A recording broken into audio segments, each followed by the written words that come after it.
That's my secret, cat. I'm always angry.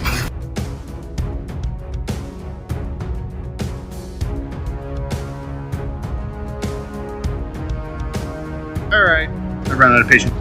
On the roost! Hey everyone, Captain, big fan of Spider-Man.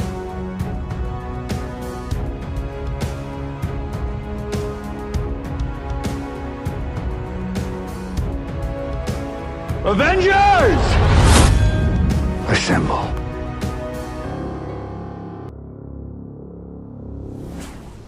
Hello, Peter. Hello and welcome to the Infinity Saga and Beyond, an MCU fan podcast. My name is Jordan Wiegand, and with me, as always, on this She-Hulk run here is Casey McGeorge. How is it going, everybody? It is going well. We usually record these on Sundays, so this has been a good weekend, really. I had the house to myself and my dogs this weekend, so just kind of wow. Yeah, and it's the first Sunday of of NFL football. So I don't know what time she's coming home. She's got brunch she's going to, and then she's, I guess, coming back after that. I don't know. She'll be back this evening, I guess, but I already got done all the errands she wanted me to do this weekend, so I am set for as soon as we're done this, just laying on the couch all day. So looking forward to that. But we're not talking about that. We're talking about episode 4 of She-Hulk. Is This Not Real Magic? Directed by Coiro, written by Melissa Hunter, and it premiered September 8th, 2022 on Disney+. The synopsis from the website is from Disney+, is She-Hulk's new client, Wong, is suing a magician for unauthorized use of the mystic arts. What are your thoughts, Casey, on Is This Not Real Magic? This show is real magic, okay? This has been the best episode so far for me. I would agree, and I think that's a sentiment a lot have shared online so far. There were some good moments. There was at least one great fourth wall break. There was some feelings that were stirred up in me that we'll get to later that we may not be able to really go fully into because we're trying to keep this very family friendly. There's a great new character that was introduced. My dumb behind even made the mistake afterwards of going through some comments on the show. And I made it about 6 comments down, and I was like, why did I do that to myself? Where were you looking? This was on, I forget where, but it was comments about the show. It was about that episode in particular. And, for example, one of them talked about her dating aspect of it, and then someone else went in, and then it turned into, well, I can tell you're sexist. And I was like, you know what, that's enough for me for the rest of the show. There will be no more comment searching. So I can just imagine how bad and vitriolic some stuff was even before that, and they've even made comments on it in the show about it. So But yeah, this was probably the best episode so far. It gave me all kinds of things, and I loved it for it. I've been trying to find safe spaces to talk about this show because, and all these shows really, lately, have been... The internet's an awful place, right? I've been watching The Rings of Power, the Lord of the Rings show on Amazon Prime. I'm really digging it so far. And you go onto Reddit, go to the subreddit, and it is torn to shreds, right? And then no matter what show I like, I go to the subreddit or somewhere, and it's torn to shreds. And I'm like, I get it. I know get what? There's stuff to but people saying some of this stuff is the worst shows ever. And I'm like, clearly, you grew up in a time that didn't have, I don't know, imagination. Or I was going to say, some of the network shows that I grew up with, where I'm like, okay, they're cheesy, yes, but like some of the values, like the production values behind some of these shows, are very great. They're acted well, and I'm talking about like a lot of shows just anywhere on TV right now, on these streaming networks, are all like really, really well produced. And then people be like, well, this is a piece of junk and the CG is awful and this sucks. And I'm like, okay, go back and watch, like, I don't know, the original Quantum Leap from the 90s, a show I dug back then. And you're like, Oh yeah. you know, tell me the CG wasn't bad then, right? Like, I mean, the special effects. I mean, you get around it at times. You just gotta avoid it. I'll say, surprisingly, the first couple weeks the subreddit for She-Hulk was very toxic. And then after episode 3 with the Hulk twerking, yeah, that one, I didn't even go on the subreddit for that. This week though, this last week, surprisingly, the subreddit wasn't that bad. Now one thing they did do was they put whoever moderates the subreddit there decided to put a sticky at the top for criticism for that episode. Like, if you're going to criticize that episode, put it in there. If you criticize it anywhere else, it's getting deleted. If you keep violating it, then they're going to kick you off the subreddit. Cool. But this one, maybe just because this one was such a fun and great episode, I didn't see a ton of toxicity on that one. But yeah, no, this week... it's there. I yeah. cannot deny, the toxicity, especially this Reddit. week was better. A lot of people, she was right. Wong is like a shield of criticism on the... yeah, that's the fourth online. wall break I was talking about. She was Yes. She was 100% correct on that, where she talked where she goes through. We'll get to it. But is it because of Wong or is it because of Madison? We'll find out why this episode is so I think popular. it's both, but I think people are really starting to love Wong because he's shown flashes of personality in the Doctor Strange and Spider-Man movies and things. But this one you actually got to see like inside Wong's life and right. just some things in Wong, and that's what made it special. And then yes, there's Madison. And we will get to Madison in a little bit, but that is I texted you earlier. I told you my favorite combination so far in the MCU has been Jimmy Woo and Kat Dennings' character. Yeah, Darcy, yeah. Darcy. And I would love to see those two together in like a spin-off show where they go do X-Files type things, right? Mm-hmm. Like searching, like that'd be the new Mulder and Scully, and I loved it. I would love to see a Mystery Science Theater 3000 type thing with Madison and Wong, where they just drink Watch vodka, Sopranos. and where they just drink cocktails, including vodka and yak milk, and talk over or talk about shows and movies and things. Wouldn't even have to be Sopranos. Just in general, I would love to and pay to see that. That would be awesome. Yeah, I think we should probably get into it a little bit more here. Deeper dive into some of the plot and quick beats. I do want to just clarify with what I was saying, though, too, is obviously criticism is fine. Constructive criticism is preferred. Or just not Casey liking and I the show have, in general. Okay. Casey and I talked about the, Superstore NBC series with our friend Aylin and DJ for season 3 to 5, yeah. Right? Is that 5 or 6? 6. I think 5 or 6. Either way, 3 to the end. Yeah, 3 to the end. But and look, believe me, we found plenty wrong with some of those episodes that we would criticize. But it came from a place of love. We still loved the show. We still had fun with it.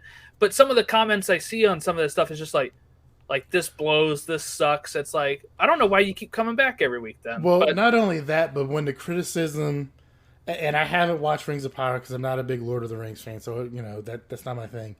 But when the criticism rolls into race about elves and orcs and various things. One, these aren't even real characters, right? Some dude made them up. So they're not even real creatures or beings or whatever. So, okay, let's get over that. Two, just look, everyone has their hobbies and things that they love and they're serious about. And I get that. But if it's bothering you that much that there's black orcs or elves or whatever, or elves, like with, that's the thing that or people like have with been complaining about. I didn't even see the trailer, but I saw just some online reaction to the Little Mermaid trailer. Mm-hmm. And people are up in arms because the little Ariel is black in this one. Like, get a life. Go outside. Go do something. Go hug a puppy. Just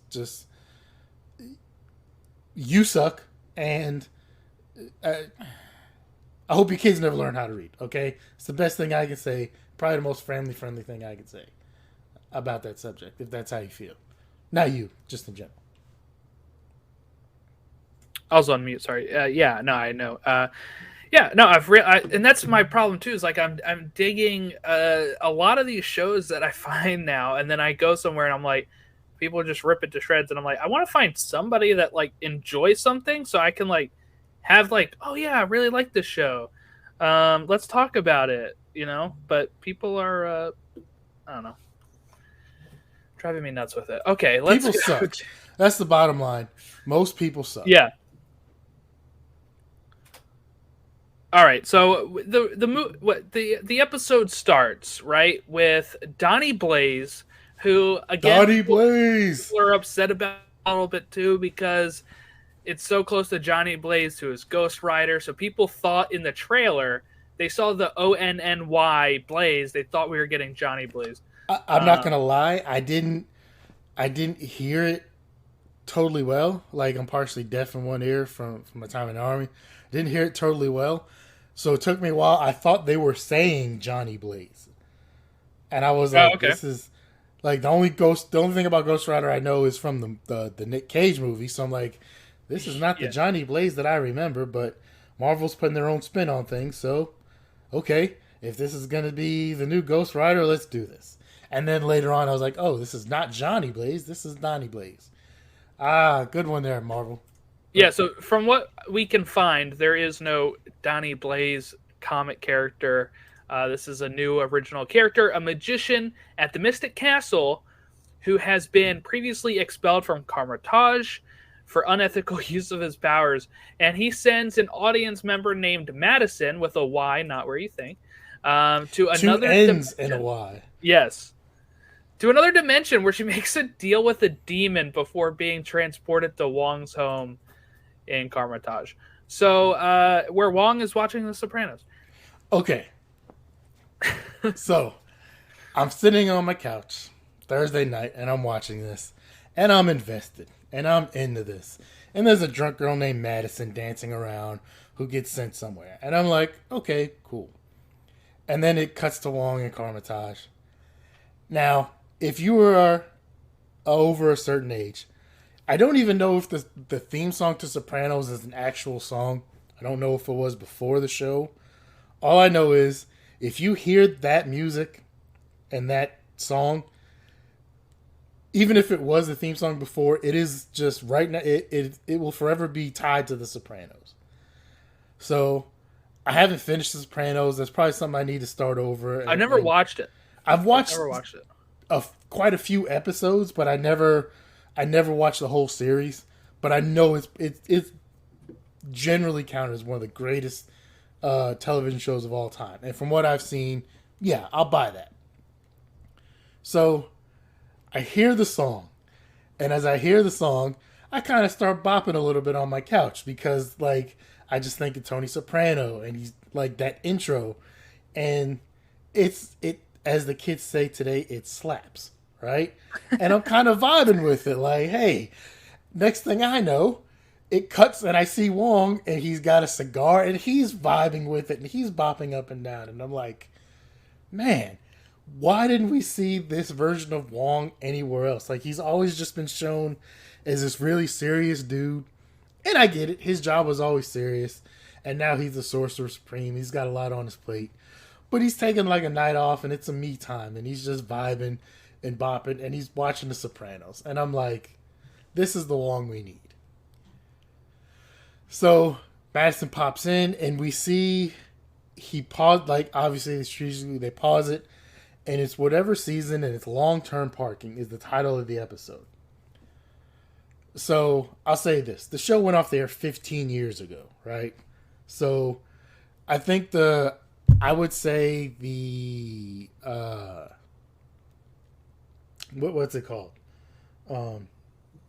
Statute of limitations on spoilers is over. Like, the show went off the air 15 years ago. Like, if you're being spoiled by something now and you're mad about it, like, that's on you. And I felt bad for Wong because he hadn't seen it. But I couldn't, I kept looking at that episode name and I'm like, I know this episode, I just can't picture where, like, why that episode title sounds familiar or why I've heard it before. You know, like, why is that episode significant? Why is it sticking out in my head? And then when she said why, I was like, oh, okay, that makes sense now. Yeah, you know, and the great thing is, even if you're worried about spoilers in the show, some people are actually mad and posting online that they're upset that She-Hulk has spoiled The Sopranos for them. Once again, it's 15 years since it's been off the air. Yeah, there's a certain point, guys, like, you know, like, I'm about to drop a Quantum Leap spoiler for you, all right? Scott Bakula never got back home. That's how the finale ends. Didn't it end with a horrible title card, too? Yeah, like, he never made it back home or something? It got canceled after they had wrapped for the season, so they thought they were having another season. So it ends on a cliffhanger. They're, like, driving off a cliff, I think, and they're just like, he never got home. Yeah, it was literally just like words on screen, like, you never made it. Like, but here's the thing, with Sopranos, like, maybe it's because I don't know any of the character names, really. Yeah. I could not tell you what they just said in that show. That, like, if I were to watch it, I would not actually be spoiled. Like, I would go back and watch it now and be like, yeah, I don't, like, when that thing happens that they're talking about, I wouldn't even know. I've watched enough to know. So I've watched enough to know who the character is and why it's significant. And then I kind of followed it afterwards where, like, you know, as the seasons went on and there were changes and various things in there. So, like, I kind of knew, like, okay, this is what's going on, blah, blah, blah. So, I watched the last scene. I watched a whole analysis of the last scene. Like, that's the most I've seen in Sopranos. I've seen enough of it to know, like, who's who for the most part. So, like I said, when she's, okay, you know what? Like I said, the statute of limitations is up. It's the episode where Adriana gets killed, right? Mm-hmm. Cool. Once again, the show went off there 15 years ago. If you have not watched it yet, I can't say what I want to say because I don't want you to have to worry about beeping this, but poop or get off the pot. Like, you've had plenty of time in the last 15 years to watch this. HBO Max has been out for what, at least a year? If not 2 years now? You can literally take a couple weeks and, well, not a couple weeks, probably a month or so, and binge all of The Sopranos, and you could have been caught up by now. Let me see how many episodes it is. Not you, but you've chosen not to by this point. So, like, you can't be mad about spoilers from something that happened in, like, 2007. 1999 to 2007, it's only 86 episodes. You can absolutely do that in a couple weeks if you have nothing else to do. I took 8 days, and I binged the entire Infinity Saga. 22 movies, okay? Now, I have no life, but still. So, at first I didn't think that pairing was going to work because it's Madison with a Y, not where you think. And it's Wong, or as he becomes known later, Wongers, right? And she's kind of invading his territory, and he's upset because it gets spoiled, right? And he's mad at Donnie Blaze, and Donnie Blaze is going to pay for what he did. Rightfully so. So, like, I thought that was the only time we'd see those two together, and I just didn't, I was like, oh well. And I didn't think anything of it. And then later on, they came back together, and I fell in love. And yes, they came back at the court scene, right? And then they come back again at the tag at the end. Yeah. As the kids say, I ship them. It just makes me think of when we did Superstore. All the shows got on there. Okay, that people that show created. I hope we get to see Madison again at some point. I will say that. I hope that we get more Madison. I will say this. Apparently, the actress who plays her is named Patty Guggenheim. I have not heard of her before. She did a fantastic job portraying Madison. On various websites, she has been like the highlight of the week from the show. Like, people have loved the pairing of Madison and Wong. And there have been other calls for some sort of a crossover or some sort of a spinoff. Like, she has set various things ablaze. So, oh my goodness, she was in Superstore. wait, what? She was in Customer Safari. Customer Safari as Kelsey. I'm gonna have to watch that back. Yeah, she has a Superstore credit on her name. So it continues, right? Our connection with the show. Somebody, so apparently she's on Twitter. She's going to get a follow after this show, after we record this immediately. So, somebody on Twitter, Jack McBrien, Reign of Modern Queens, Elizabeth, February 6, 1952, September 8th, 2022. Hashtag Madison, September 8th, 2022 to forever. So yeah, people are loving it. Apparently, Jamila Jamil had commented before that we would be introduced to our favorite character in this episode, so that's apparently Madison. Yeah, I'm guessing she'll be in more than the one episode of this, but I'm hoping outside of this show we get some more as well. We need more Madison in our life, and I didn't even know I needed Madison in my life until Thursday. All right, Customer Safari. I've got it loading. I'm gonna scrub through that while we're here. Okay.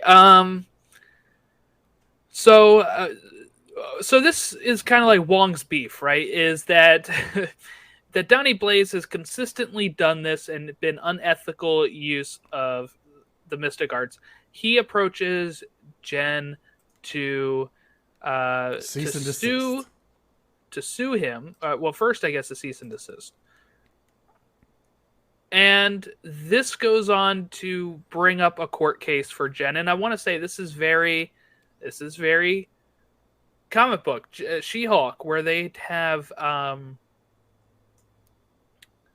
okay, I found her. She's the wife or girlfriend of Jason Ritter's character in Customer Safari, which is Jonah's brother. Okay, so that's her connection to Superstore. Okay, got that out of the way. Do you think that this could actually work? Can you sue somebody for using something like the mystic arts, which I think they kind of lean on a yes here, but my thought is more of a no.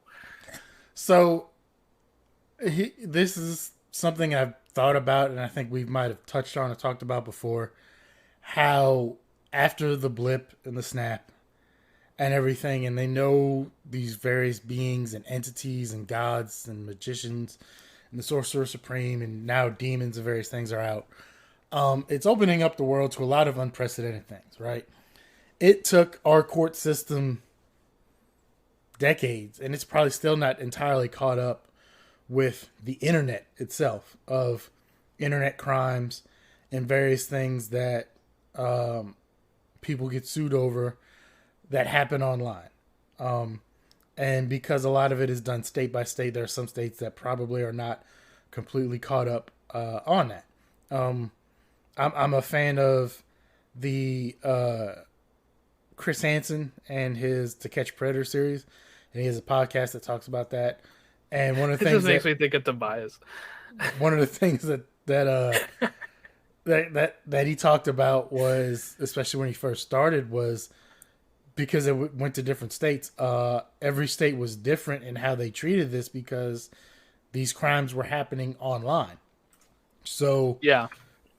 Each jurisdiction, each state has to deal with it in their own way, and not only that, but a lot of these judges and things are older, and they may not grasp the concept of what is happening or the impact that these things have. And then we've had copyright cases. Napster literally changed the entire music industry based on what was happening there. And it actually ended up almost killing the modern record labels as we know it. So I think it can, because what he's doing, and as we see later, is he's opening up portals and he's causing a danger not only to the people at his shows, but he could be the cause of the next Avengers having to get together, right? By opening up one of these horrible portals. And who knows what kind of demons and goats and horrible things that are coming out, right? But is our legal system even prepared for something like this? Like, our legal system can't even deal with things that happen in real life, like things that physically happen. Our legal system's still dealing with the fallout of January 6th from a year and a half ago, right? Mm-hmm. What's going to happen? Can someone be arrested? Can Donnie Blaze be arrested for causing a riot at one of his shows where demons come out? What if these demons kill somebody? Is he liable? If he puts up a simple sign at the front of his show before you come in that says by entering the premises you acknowledge that they're, or do they have to sign a waiver? Like a baseball stadium where it's like, watch for batted balls. Okay, prime example. But even then, there have been lawsuits on that because they didn't have because teams didn't want to put netting up and people have gotten hurt, and that's caused death. People have died from that. Yeah, unfortunately. So I think it can in some aspects, but because it's an entity that we know nothing about as far as magic and beings we know nothing about, it's where it gets sticky, and the judges there will have to figure things out. So then my next question goes, do we have to get like lawyers and judges and beings from these other dimensions and worlds to kind of integrate with us to deal with their law? Because as Wong has put it several times, Jen talks about these things on the books. Wong's like, oh, the Book of Ashanti. She's like, no, the Book of American Law. So they're dealing with, like, Wong is dealing with, like, cosmic law and what's going to happen when the threads of society and the threads of our world fall apart. Literally, like, when these other dimensions and things happen. Our legal system knows nothing of that, right? So, yeah. Like, if somebody causes some other dimension to go into chaos and it causes time to mess up here, like, can he be sued or thrown in jail for that? I don't know. Like, there's so many new court cases and various things that Jennifer could do on this show. Mm-hmm. Instead of making this a limited series, this could be like a full-fledged sitcom. You could do like a full I do think we're getting 24 more episodes of this a season that ultimately leads to like maybe some sort of a big bag. You can tie in your Avengers and various other entities, but like, because as you talked about before, you have your bigger things that the Avengers and Spider-Man and Doctor Strange and Wong and all these people are dealing with.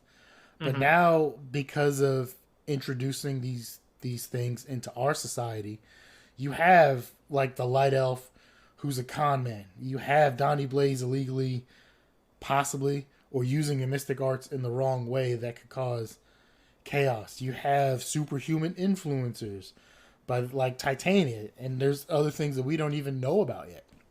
Like this literally could be a full series. You could do 20 episodes, 22 episodes or whatever that has this whole arc through a season, and I think it would be great. And you would have content forever that you could run through. Yeah, I think we'll get more than this. I do think we'll get more seasons because I guess depending on how popular it is. But I do think that this is something that can just be fun. You know, It like can this be is tied in with the MCU, but it can be completely separate. Like it's, I guess, kind of how Agents of S.H.I.E.L.D. was supposed to be, where it can reference overall, like you can see the effects of some of the bigger things, and it can reference some of the bigger things that have happened, but it can be its own entity in that world.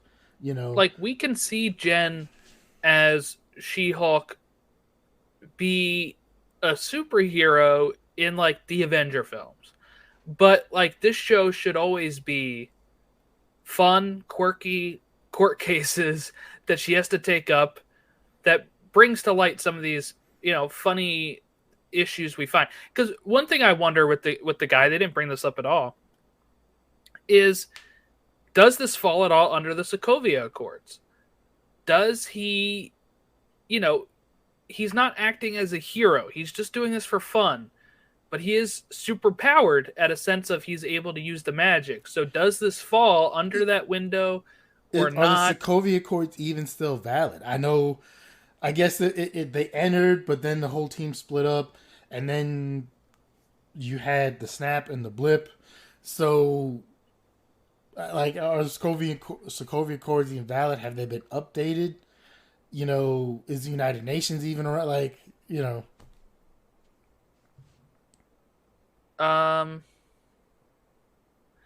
They haven't said. Somebody.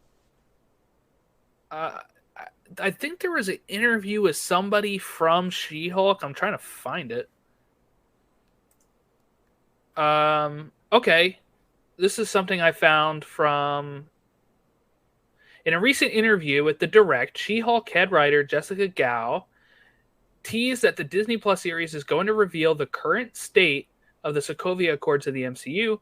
The show will answer the question of whatever happened to the Sokovia Accords. It'll happen later in the season, but you'll get an answer. So we'll find out later this season about the Sokovia Accords. So he may not even fall under it because he is such a barely usable wizard at that point. Yeah. So I don't he know. could be a throwaway character just for one episode.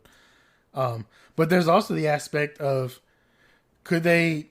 So I understand, you learn magic at Comitage and everything, and from what I've seen with Ned, it's basically a lot of it comes from that little thing they put on their hand. Mm-hmm, the sling ring, yeah. Could he sue since he was kicked out of Comitage? Could Wong sue to get that taken away from him, so he no longer has use or access to that? Could that be considered stolen property? Is that maybe something he was supposed to have turned in before he left Comitage, but he never did? That's what I think. Yeah. You know what I'm saying? So maybe that's where this is coming from with the cease and desist. So I will say as well, Donnie Blaze and his little, I don't know what that little dude, his helper, his agent there. This guy, the little black guy, is awesome. P. Willows. He's the Mystic Castle's owner. I think his actor is 90-some years old. Yeah, I've seen him in quite a few things. He's up there, but he is hilarious. In the court scene later, he's got a rabbit he's trying to shove behind a curtain. Right. It's done so well because it's horrible. Where you can very clearly see him holding this large rabbit that he's trying to duck. He's trying to hunch over and shove behind his handkerchief. Mm-hmm. Yeah. And it's one of those things. It's so great because it's so bad, and it's like, come on, man, we can see what you're doing, dude. Yeah, we know what you're doing there. Okay, so the oldest MCU actor ever is what this article says here. Okay, he's 104. Holy Jesus, you got to be kidding me. Named Leon Lamar. 104-year-old actor. What have I seen him in? I've seen him in quite a few things. I just can't. Okay. Let's see. Hunger Games. I don't know. I never watched Hunger Games. That is crazy. Yeah, it's got him in She-Hulk, man. I'm gonna have to go back. He looks good for 104. He's like, he didn't even start acting until he was in his late 70s, it says. He was in the heat of the night in the 90s. The Legend of Bagger Vance. Jesus.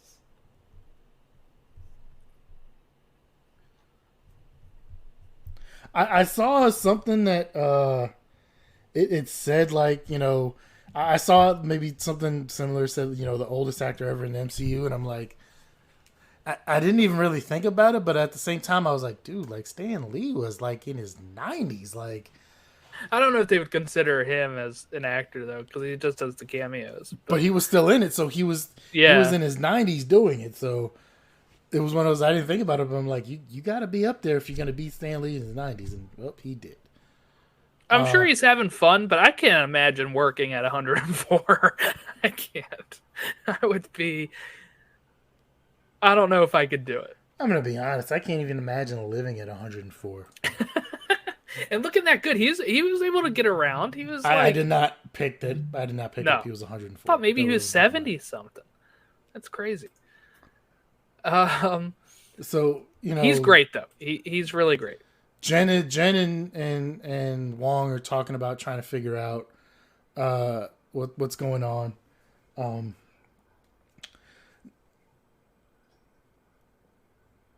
So one thing I caught in this episode too was that when it might have been one of the next scenes, but Jen was somewhere, either in her house or in her office, and I think she was in her house initially, and she's got this rather huge, large, baggy suit on. And it bothered me for about 30 seconds until I realized why she has this, like a kid dressing up in his dad's suit, right? And it, like I said, it bothered me for about 30 seconds until I realized, oh, there's a reason why she has to dress in that. And it, like, they make mention of it later, of like, you know, it's impossible for her to find clothes that are gonna fit her, especially when she has to be She-Hulk. And I was like, you know what? Good on you, Marvel, for even having something that small, right, that people wouldn't think of, that you're trying to keep some sort of continuity with. Mm-hmm. Yeah, that's great. Like, it's the little things like that. Like, I feel like, you know, she would need to wear something a little bigger, so that way when she transforms, it doesn't keep bursting out all the time, and She-Hulk is what, like 6'7", I think. I think so. Listed, yeah. So, and Tatiana Maslany, like not that tall, 5'4" or something. So I mean, there's not only 6'7", but 6'7" and thick. Yeah. Right. Like yeah. she's a large being. So, you know, they kind of have to. They kind of have to, like, because like Hulk said in the first episode, like, spandex is your best friend. Like, she's going to rip through so much clothes. And I can't imagine how many sets of clothes, like, you know, Hulk would have ripped through. So. Yeah. At some point, we get to She-Hulk being lonely, I guess, and talking about dating, right? Now, Tatiana Maslany is a beautiful woman, right? But she's also a very busy and occupied woman. You know, she was a district attorney. She worked at the prosecutor's office before that. She's working for a private law firm now. Those lawyers are not known for, like, working a 9-to-5 job, right? Especially for private law firms and stuff like that. Like, their hours are very sporadic, so. Plus, she is a woman, so I imagine dating is not easy in the first place, right? Let's be realistic here, especially for a very attractive woman. And then, you know, so she puts a profile up on their version of Tinder, Matcher, or whatever it's called. Yeah, something like that. I do this find is her it hard, corporate headshot as. Which, okay, I am in the single. I am single. I am in the dating game, and I've been on these sites. And some people do, like, if that's or because you can put multiple pictures up there. Like, sometimes your corporate headshot might be the best general picture of you, And then you might have some other pictures that show your personality or you and your dog or whatever the case is, right? I commend her. I commend her for the corporate headshot. I do, because I feel like it's not being disingenuous, right? Because it's the best lit photo you're probably going to get, compared to like some people that might sit in a certain light and turn their head a certain way to try to get like the best angle. So, like I said, that's not uncommon. You might see someone who works in something like that with a corporate headshot and then various other pictures. So I get that completely. No issues there. I know someone else that said, one of the things I read was they find it hard to believe that Jennifer Walters would get no matches, right? Yeah. And, it was explained, someone else explained it, like, the main reason they did that was just so she would, like, lose her confidence and then she would eventually put up a profile of She-Hulk. Like, and I get that. Like, I kind of find that hard to believe for a second, too. And then when they said that, I was like, yeah, okay. Like, you had to move the story along in that aspect. Yeah, it reminds me of, like, the 90s and early 2000 movies where, like, the girl is obviously cute, and then, like, they're like, oh, she's so ugly, and then she takes off her glasses and puts down her hair, and they're like, oh my god, she's beautiful. Like, that's what it reminds me of. Especially the guy's reaction at the end when he's like, yeah, never mind. We will get to that jack off. So, she's with her paralegal and her best friend. I don't know why, that's all I call her. I can't remember her name, for the love of God. I know the actress name, Ginger, but I don't remember the character name. I think it's like Ginger Fernandez or Ginger Hernandez or something like that. But yeah, so she's she's helping her make a profile because they're out at a bar while she's doing the brief for Wong's thing. She's filling out the paperwork. And they start talking about the dating thing. Some dude comes up. Look, I think he was well intentioned. He might have went about it the wrong way, tried to buy both of them a drink. Didn't work out. Neither of them were interested. Can't imagine what it's like as a woman in the dating scene. Don't know if I'd ever want to experience that in any way. Doesn't seem pleasant most times. So, Jen makes her little profile. Cool. And then her friend just basically tells her, like, it's a numbers game. So she just starts swiping away. And every now and then you see, like, a left-hand swipe. And she's just swiping away. Which, yeah, that's pretty much how most of those work. And then hopefully, if there's a connection, then you might go through and try and look at some things and figure it out. But the aspect of her trying to lead a normal life, not only as a lawyer, which we've seen through many, many television shows, is not an easy thing to do, including Futurama, single female lawyer, which was their knock on Ally McBeal, which I saw on the subreddit. Someone posted that we finally got the single female lawyer TV show. But as She-Hulk, because I'm pretty sure people would eventually know that she is, like, I don't know if people would know She-Hulk's alter ego, her other identity. I don't know how it would be classified, right? I think they do, because I think she's been talked about online, and right? she's been on the news when she leaves and leaves the prison. When she was helping Blonsky, she had to go as Jennifer. And they're like, there's Jen Walters. There's the lawyer. There was the footage of her in the courtroom.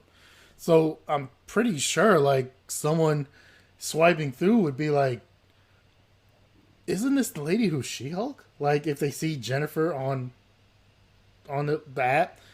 Not only that, but so, okay, if I'm going through, right, and I'm on Tinder, and I'm swiping through, and I see Jennifer Walters or She-Hulk, this goes back to last week's case. I'm going to think I'm getting catfished. Now, in all fairness, I'm probably going to swipe right just to go for the ride and see what's there. But yeah, meet up with her, see if she's the real deal. Or at least have a chat with her because I don't believe it's real. But I would think there was some catfishing going on, because I'm like, there's no way the lady who's She-Hulk is out here actually trying to date. And two, there's no way She-Hulk is actually trying to date someone. But I would definitely be intrigued by that. But we will continue Yes. So we have she does match with a few people. I mean, she goes meets with a few people. There's the one guy that calls her a specimen. Well, no, no, Some no. people. That's when she's a She-Hulk. Oh yeah, right. So she matches with nobody originally as Yeah, herself, she right? doesn't get any matches, and then so once again, obviously they had to do it for the effect of the TV show. She gets a notification that she has no matches, right? This I liked. I really like this because I feel like somebody would make like a notification. It's like, guess what? No, no, nothing new. Look here, people that match her. Okay, some of us are sad individuals, and we're in the dating scene, and we're using your crappy app in the first place. Okay, be happy we're using your app. Now you're gonna sit there and ding and notify me to tell me that nobody wants to match with me, and I'm even more of a loser than I thought I was. That was just unnecessarily cruel. That's all I'm saying. But eventually that gets her to the point where she feels, okay, I will make a profile as She-Hulk. And she goes through and she does a little kissy face and she takes the selfies and things. And next thing you know, her phone blows up. I'm surprised her phone didn't literally blow up in her hands. Mm-hmm. It blows up like right away.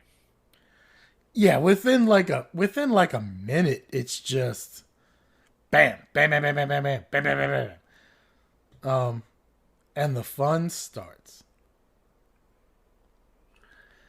Yeah. So this is where we get like a lot of great scenes of her like meeting with multiple people here.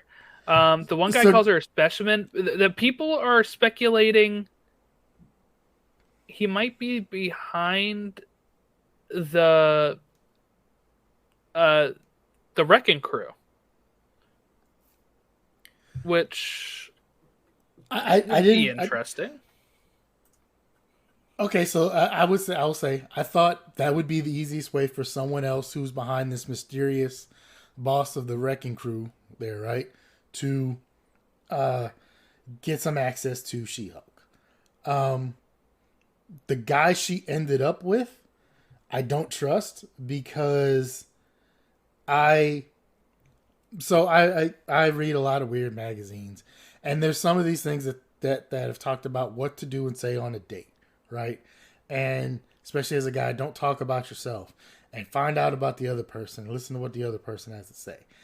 And as he's going through everything, he's a doctor of some sort, right? I think he said pediatric oncologist or something. I don't know. There's a lot of different doctors out there. But he is he's like, as I'm watching this, he's hitting like all these things that I've read about and heard, especially from these people who are just trying to like catch dates and things of like, listen to them, blah, blah, blah, and all this other stuff. So I never trusted that dude in general, right? I always thought there was just something weird about that dude. And I still think maybe he was trying to, like he was there for a reason. Maybe he was trying to get info on her for this mysterious boss. I will say, dude was big. He was a lot larger than I thought. Which we will get to later. But, hey, Jen or She-Hulk likes him, right? Hey, so they get some food and some drinks. They go back to her place and they're talking. Things start heating up. She spills some wine on his shirt by accident. Maybe by accident. I don't know. But you know what? It might not have even been by accident on her part. It might have been quote unquote by accident on his part. I might have to watch that again to see. Because like I said, that could be one of those things where maybe he was trying to go through her bathroom, trying to get info or something on her. And Yeah, I was suspicious of him as well. I think with the way it ended, I'm not as much now, but he seemed a little too good to be true. And then when she has to go fight like the demon things and he's left alone, she comes back and he's reading like, wow, what a perfect guy, right? But I was thinking That's it's going to a be little too stealing weird for me. stuff, or I don't Going know. I through, don't know what I was expecting. like that's one But of those. I was a little suspicious of him until he came back and there was nothing wrong. I was like, okay, well maybe I was wrong then. Well, so the thing is, like, we don't know how long she was fighting demons for, right? Could have been a couple minutes, could have been a couple hours, realistically, right? I'd say anywhere from like 10 minutes to a couple hours. Depending how long, like at what point. So, okay. So while she's on this date, she starts getting some texts and things and phone calls from Wong. And it's not she's not answering because she's on a date, right? I get it. And Wong enters. Why are you not answering your mobile phone?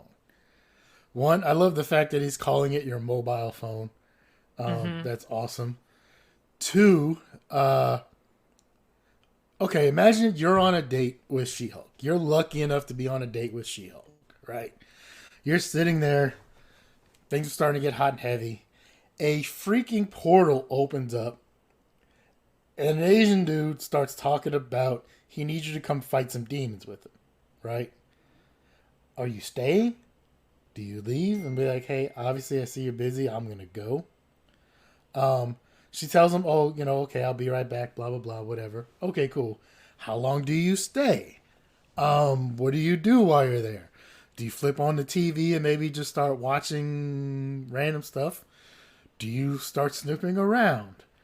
The whole thing was funny because it was just like, that's a really weird, awkward situation to be put in. And then you're just like, okay, well, you go off and do your Hulk thing. I'll just stay here and wait.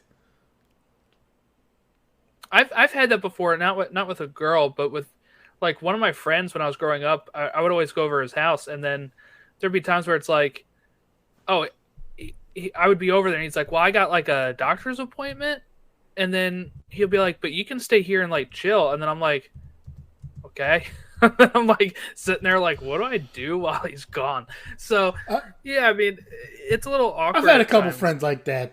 You got to feel really comfortable to do something like that, but yeah. He had like every game console under the sun, so I would play those usually, but you still feel a little like odd sometimes. Like, I'm just sitting in his house alone, and this is not my house. So, so she's on the couch. We have to cut back a few moments because Donnie Blaze is doing yet another magic show, right? Mm-hmm. And it's kind of failing. People aren't really feeling this magic show. And he's got like another Madison, but not Madison, up there. And he opens up this portal and she's like, no, I'm not going through that. Yeah, one of her friends that was not Madison had something happen to her. And she's like, you did the same trick last week or whatever. And she ended up in some weird spot. Who knows? So she's like, yeah, not doing this. So he opens up another portal. And was it a dove or something? Or some sort of bird that popped out? Laid an egg in her hand. Okay, cool. Then the egg hatches. And that's where a demon pops out. Like a demon hatches out of the egg. Starts causing havoc. And then he's trying to open the portal to get the demon thrown back inside, and he can't or he does, but then the demon comes back angry and larger, and then other demons start popping out. So he pops over to Wong to ask for help, right? Which, okay, we forgot. We have to go back before this. They actually had the court case. And they're in court. They both present their sides. Wong brings in Madison in the courtroom. This is where we get the first instance of Wongers. And we find out that they have some sort of friendship, relationship, whatever. I don't know. this is what we talked about earlier, where there's the Marvel's oldest actor is just trying to hide a rabbit behind a curtain. His lawyer's a magician. Like, what is going on with that side over there? They're just doing horrible magic shtick in the middle of the courtroom. They're pulling like fancy lace scarves out of people's sleeves and things. And I kind of look at the judge and I kind of agree. She's got to take some time and probably figure out how she's going to rule on this. But she also states that she can't issue an injunction because she can't stop him from earning a living, right? Mm-hmm. Like, this is how he earns his living. And I kind of get that. Just use your normal magic, the BS magic stuff, the sleight of hand. But there's also the aspect of, can you copyright magic? So can you say something is or isn't off limits? Like, that would be, and that might be a legal aspect. This seems like a civil court case, but that might be a legal aspects of, like, these types of magics are off limits unless you have a license to practice. I don't know. Then you have your dark arts and various things, and that gets into a whole nother aspect of things. I don't know. But so, no injunction is issued, which is why Donnie Blaze is still allowed to partake in those things, which is how we end up with the demons opening up, and he goes to Carmitage and basically has to ask for help. So Wong does, and then he tries to get a hold of Jin, and that's how eventually where we get to where she ends up leaving her date to go to Carmitage to help try and help Wongers out. Yeah. I like the comment of these are billable hours. Yeah. He does have he does make a comment as well about certain things are I forget what he says, and then someone brought up, like, how does Wong earn money? Yeah, people actually brought this up in Infinity War because Steven and him have a money exchange when Hulk comes through the roof. So it is funny.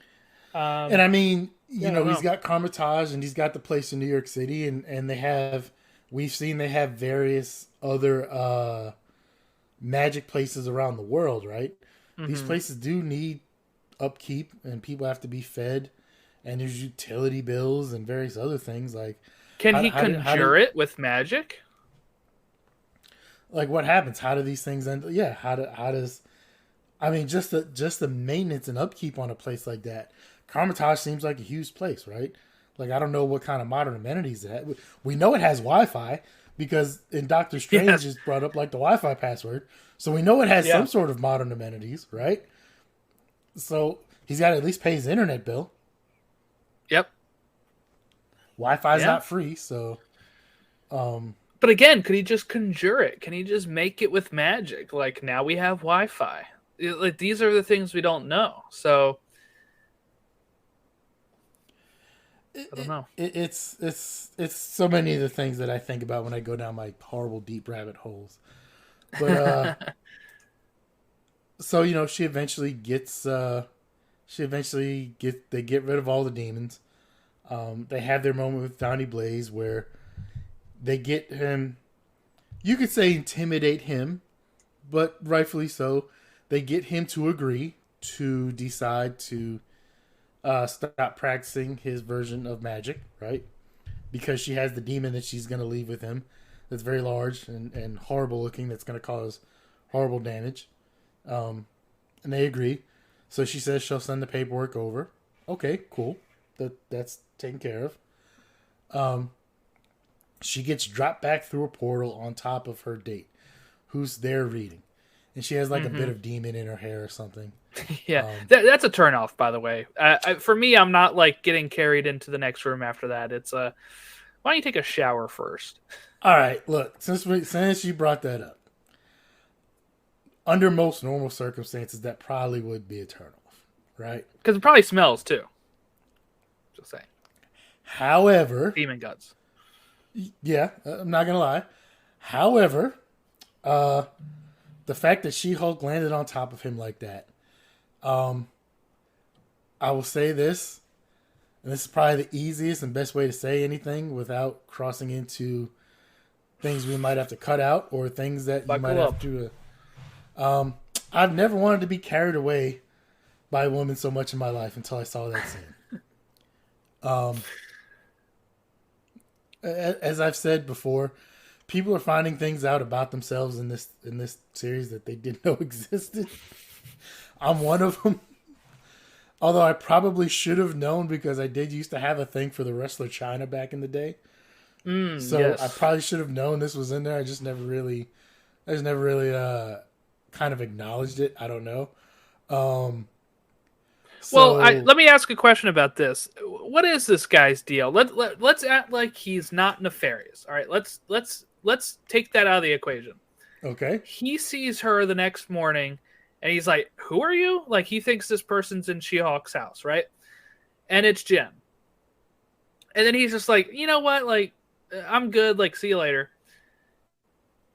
He was I would say saying all the right stuff. Is he just have a fetish for strong women, and then he saw her as tiny and was like, "I'm out"? Like, what do you think? I think it's a combination of a couple things. I think it's one, She-Hulk's obviously very well known, right? Like people know who She-Hulk is. So I think it's him for the ability to say he was with She-Hulk. Mm-hmm. And two, I think it probably is, he might like, and everyone has their type, right? Right. So he might be really into larger women as far as bodybuilding and muscles and things. And look, I'm not going to be someone who kink shames. Like if that's what he's into, then so be it, right? And there's 100% zero, nothing wrong with that in any way, shape, or form, right? Mm-hmm. Now, he might also not know, he might not keep up with a lot of things, so he very well might not have known that Jennifer Walters is She-Hulk, you know what I'm saying? Not everybody keeps up with those things. So for him, it could simply be a situation of he thought She-Hulk was just She-Hulk, not someone who turns into She-Hulk and turns back into Jennifer Walters, at a later point. And that's not unreasonable to think that someone might not be able to put those two together. So it could be something, imagine you do go home with a very lovely woman and whatever, and the next morning, like, we get it. People look a little different after makeup's off and in different light. They might not look completely the same, right? They're going to look a little bit different. That's understandable. But a entirely different being, basically, like someone who's a foot and a half shorter, 100 pounds or so lighter, not even the same color skin, tells you that's the person that you were with last night. You either might think, I've had way too much to drink last night. Now, I'll say he was an a-hole. He was an a-hole. Like, I'm not. Well, because here's my thing. If I run across this, okay, I feel like I hit the jackpot. All right, because she's, I will say, much cuter as Jen. Okay, but if you're also into the big and strong thing, it's like, okay, look, sometimes I can be the taller one, but when it suits me, sometimes you can be the taller one. Like you sometimes can have I can be the big spoon. Sometimes you can be the big spoon. Exactly. It fits so well. I don't know. I think that like when you can just be like, all right, right now, like I want to be cuddled. All right, she hawks up. Okay, she needs to be cuddled. She hawks down, and I'm the cuddler. Like I don't know. I think it works even better that way. Look, I think, like I said, I think Tatiana Maslany is a beautiful woman. I didn't know. I'm very attracted to She-Hulk, right? So yeah, like you said, this is the best of both worlds. Once again, he's an a-hole about the way he went about things, and kind of putting it out there that he was basically only interested in being with She-Hulk.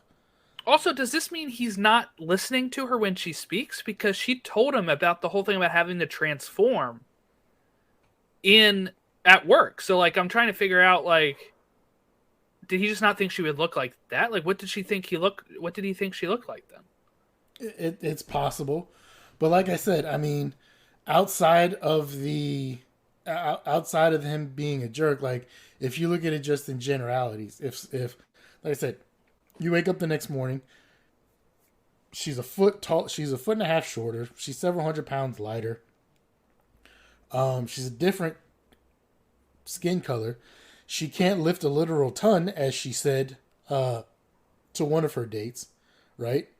That could be a little shocking. Now, maybe it's a situation where he comes back later and he's like, you know what, I was a jerk, I didn't go about that the right way, and maybe she gets a love interest. I will also say I definitely felt kind of the heartbreak or the pain. You could see that look on her face when that happened, when it kind of hit her that he wasn't really interested in me, he was only interested in She-Hulk. And I guess that's another one of those things that she's going to have to deal with. Once again, there are people who are only going to want to be interested in her or She-Hulk, or be scared of She-Hulk and be fine around her. And that's a balancing act outside of work that she's going to have to deal with.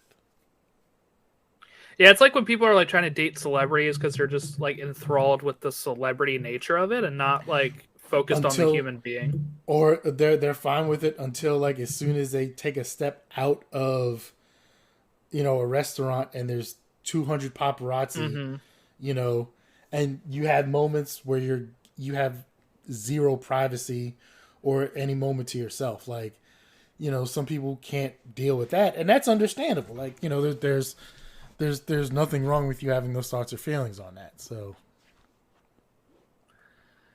Well, then, let's start wrapping this up. She gets the very bad news that Titania has been freed. And there's a knock on the door.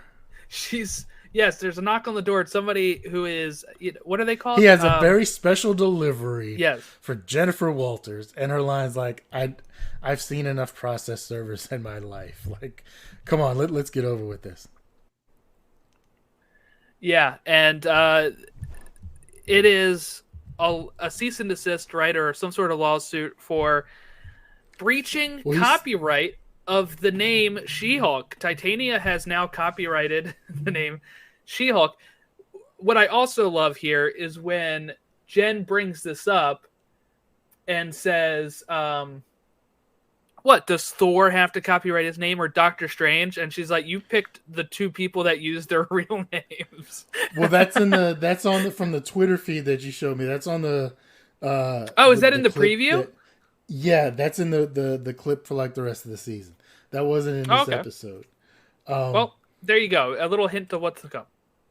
But yeah, so she's being sued for copyright infringement, right? And once again, this is something that I hadn't thought of, but now makes me go down a rabbit hole. So, like, I guess way back in the early days of the internet, right? Arnold Schwarzenegger, whose last name is very difficult to spell. Mm-hmm. Right? His last name is very difficult to spell, right? So, apparently, he kind of jumped on the internet bandwagon early and figured out.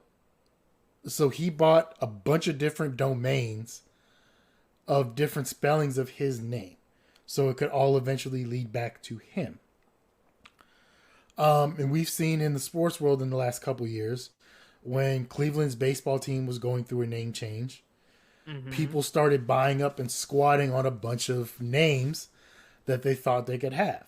With the Washington football franchise, the same thing happened. Yeah. People started squatting and buying up the domain names, because then if they own it, then they would have to purchase, the the Guardian. Like, I don't think the Guardians, but I think one of them was like the Cleveland Spiders, and that was one apparently a lot of people really wanted because it has history. Cleveland had a baseball franchise called the Spiders, like in early 1900s or something. Yeah, long time ago. Right? So it has history there. That you got a lot of different logos you could use, different things. So, but somebody bought that, and one of the things was eventually they went with the Guardians because they didn't want to go through the hassle of trying to buy it, or the guy wanted too much money or something. Apparently there were negotiations in there, but it just never happened, right? So, it brings up the fact of, well, the funny thing with the Guardians too is that there was actually a roller derby team named the Cleveland Guardians, so then they still had an issue with the name for a bit. They had to buy it off of them or something. But so, I mean, this does go into legal aspects. Like, you can't copyright someone else's name, right? So, yeah, you can't. Doctor Strange is Dr. Stephen Strange, and Thor's name is actually Thor. But let's look at the mantle of Captain America. I guess that's being passed from person to person, right? Steve Rogers was Captain America, and then it got passed to someone else after his time during Falcon and Winter Soldier. Is Sam is he actually picking up the name and the mantle of Captain America? Like, I think so, but I haven't kept up with all that totally, right? Yeah, Sam is Captain America now. Yep. So, maybe especially when he first came back, someone might have copyrighted and or got the domain name of CaptainAmerica.com, which, like, especially since he had that moniker for years beforehand, but he was frozen, like, there's some legal issues there of, like, who would rightfully own it. I don't know. Mm-hmm. Tony Stark and Iron Man. Now, I'm pretty sure Tony Stark was smart enough and probably jumped on owning the name Iron Man immediately after that press conference where he said, yes, I am Iron Man. Right? And he's got the money and lawyers to be able to do that. But other aspects of it, right? Like, there are these things where it's like, hey, these things aren't people's names, but does someone own it? Spider-Man. Like, does someone own the domain of Spider-Man? What I would think is that because he was buddies with Tony, I feel like Tony probably bought all that stuff. Tony might have snapped up a lot of the Avengers names, just to be able to, but make sure there's no issues. Yeah. But then there's also the aspect of, we also had Spider-Man and Spider-Men from other dimensions. Excuse me. That came over. So, I don't know. Like, there's a lot of different things. Are villains copywriting names and websites and things? I would love to see that. The Abomination. Who owned the name for the Abomination? Love to see, I would love to see, I'm trying to think of a villain right now. Dang, why can't I think of anything right now? Because all the Spider-Man ones I'm thinking of coming from other dimensions. Let's say Vulture. I would love to see Vulture. He's on the run or whatever, and then he's like, "Hold up, I gotta run down to the copyright office and copyright this name before anybody else makes money off of it." Like that. It's like priorities, man. Like, come on. Okay, it is, but we're in a much different world now, so yeah. But yeah, so I'm excited to see. I'm excited to see where this goes. Maybe Titania's the one that's starting this up because she's the first one to go and be like, you know what, I like that name, and she copyrights it before anyone else gets a hold of it. I like that. I don't know. Just a way to stick it to her. There's that too, but Tony Stark bought a building literally mid-fight when he's fighting the Hulk, right? He was able to purchase that. And we see him talking to Jarvis of how quick can we buy, how quick can I buy this building, right? So, he's in a different category, but there's still aspects of. Yeah. Well, I'm excited to see what they do with it. I think the second half of the season is going to be really awesome. There is a trailer online. It shows Daredevil appearing in it. He was also on stage for D23, and they showed a clip from that episode to the people that were in attendance. So the rumor is that episode is going to be episode 8. So they're really publicizing him to be like the second to last episode, and then and then gonna have to deal with like they're really hyping it up for that episode, but we're gonna have to wait a little bit. We're gonna be hitting up episode 5, so we got 5, 6, 7, 8. So it'll be 4 episodes from now that we will see Charlie Cox's Daredevil again. So speaking of Daredevil, I just did a real quick Google search. Because I was wondering, can an attorney from New York practice in the state of California? Some states do allow for attorneys to use bar admissions to waive into the bar there. But apparently, in California, you do have to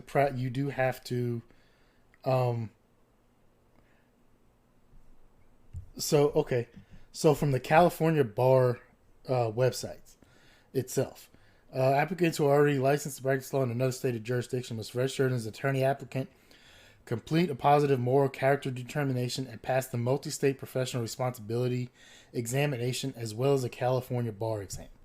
So, unless he's done all that, he can't practice law. Matt Murdock cannot practice law in the state of California.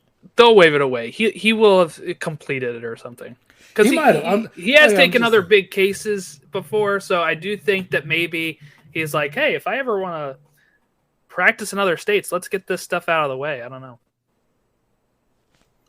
So I don't know. I'm looking forward to the upcoming season. I hope we get more of more Wongers and more Madison. She was an awesome addition to this episode, which I like that they're having fun with this, right? Yeah, I like that they're going a lot of different ways. I like the fourth wall breaks. I like the fact that they're acknowledging that there's some some horrible feedback, and they're playing into it. Like, oh, you don't like that there's women superheroes? We're going to have a whole bunch of stuff about that. Oh, you know what? Let's even call out the fact that if we have Wong in this episode, people are probably going to like it a little bit more, right? Yeah. There's a lot of detail that's going into this, and it really is great.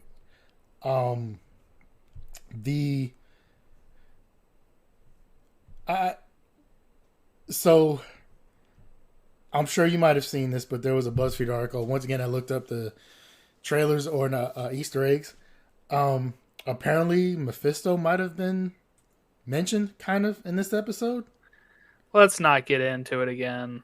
Let's let the Mephisto stuff lie for all the people online.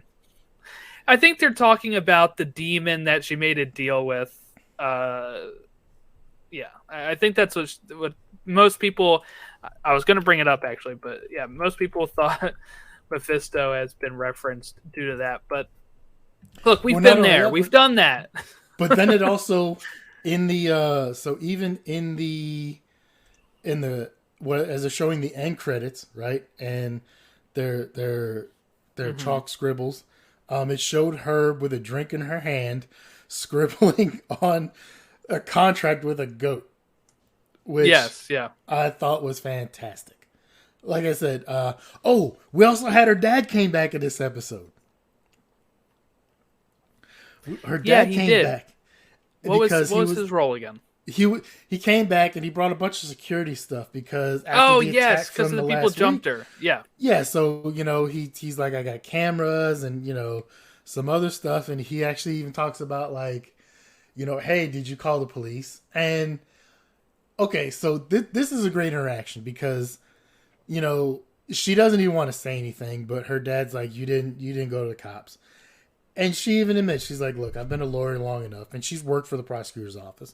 So she's probably had a lot of experience with this. She's like, it's for random dudes. Like, if she didn't get a good enough look at him, like she's probably not going to be able, like she's like they're not going to find these 4 random dudes who decided to attack me, right? So for her, she's like, there's no reason for me to waste the police's time.